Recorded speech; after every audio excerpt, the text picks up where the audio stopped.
Let's talk about California Spangle and bringing that to now. I guess there's a few similarities. He's a horse that goes forward and you've taught him and educated him to do a few different things.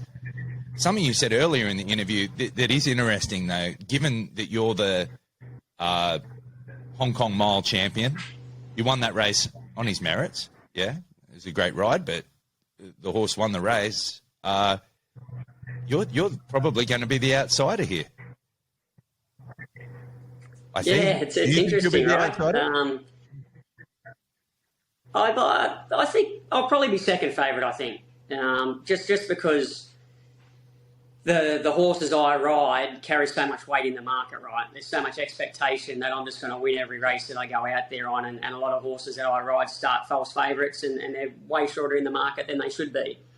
So I think Romantic Warrior is probably going to start favourite, and then the market's probably going to side with me over Golden 60, but I could be wrong. We had the lead up to the International Mile where I was on California Spangle, and at that time Golden 60 and myself, we'd only gone head-to-head once, and he beat me by about 2 lengths, and my bloke started odds on against the champ, and of course the champ beat me.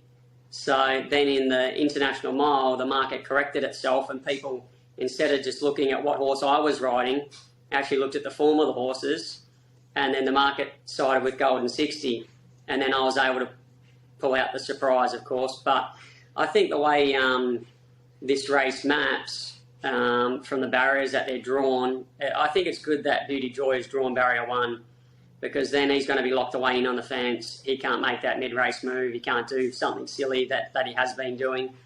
So he's going to be stuck in his position. So I should be able to control and dictate this race. But Golden 60 is drawn just inside me, so he's probably going to sit on my back. And Romantic Warrior's right there as well. So I think we're going to race. They're not going to give me much of a start. They're going to be on my hammer, and it'll be a bit of a tactical battle between Vincent and Karras, because Karras will be looking to come across and possibly put Vincent to the fence. Vincent will be looking to stay one off and keep his horse out of trouble, as he likes to do. So they're going to have their own battle with each other within that first 200 to 300 metres, and I'll just be doing my own thing. So hopefully they're laying all over each other, taking the gas out of each other, and I'm just clipping along in front doing my own thing. Tell us about the predicament that you've got with tempo. It's a bit of a case of pick your poison, really. If you try and take it away from them and get it wrong and go too fast, these are the type of horses that can probably outstay you. If you go too slow and let them creep into the race and be beside you at the 400, they might be able to out-sprint you as well. How do you find the middle ground? Is that the balance that you've got to strike here? Yeah, I've got to feel the track speed on the day as well. The track can sometimes ride a little bit faster or a little bit slower, so I've got to take that into account. But I just got to ride my horse as I feel suits him at the time. But my bloke's he's a bit tricky because he tries to wait for the other horses, which is why I think he's actually better when he's got something to follow or something to chase. But Tony obviously wants him to lead, and he's been leading for the majority of his career now. But he's tricky in that sense. So I would prefer when you send him, you squeeze him, I'd prefer him to gap them and get away from them. But he accelerates a little bit, and then he gets his head up and he starts looking and waiting for the other horses, which is really frustrating, because when they get close to him with a furlong to go, he can't pick himself back up and defend well enough. He obviously, when he beat Golden 60, he had that nice margin, but he had a horse to bring him into the race. The other times when they've got to him quickly, he hasn't been able to fight them off. So yeah, he's like I said, he's been a little bit frustrating, because there have been a couple of times where I thought he could have given me a little bit more, but he's been beaten by some really good horses as well. So I probably shouldn't be that critical of him, but I would love to see him with something else to follow at some stage. Let's just quickly talk about the Hong Kong Classic Mile packet. Treadmill is the horse that you've committed to for this race, but you have your eyes on a derby, down the track at the end of the 4-year-old series. It's a one-race commitment to packing treadmill. Tell us about, we've written a little bit about it, but tell us more about the decision-making process that goes into finding the right Derby horse.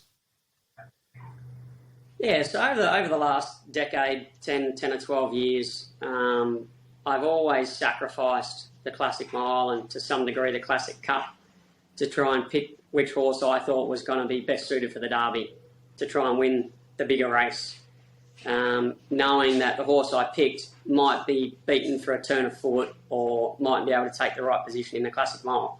And that's been the case.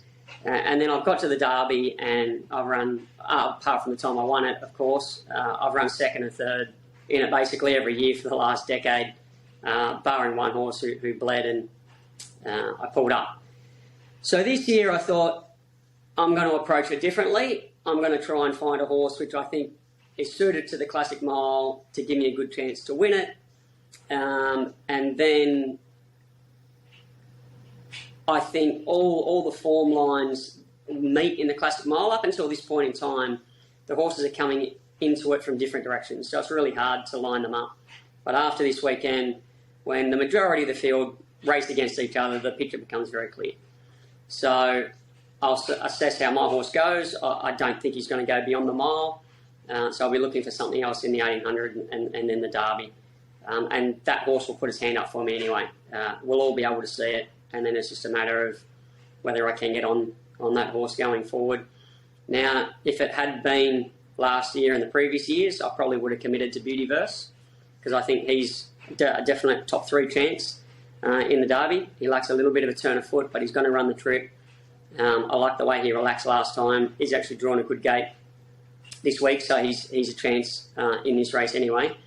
But I think he's probably the best horse I've seen so far that's going to be suited for the Derby, and if I had to make an early decision, it probably would have been him, but I didn't want to commit for all 3 races, so they found another jockey, and we'll just see what happens.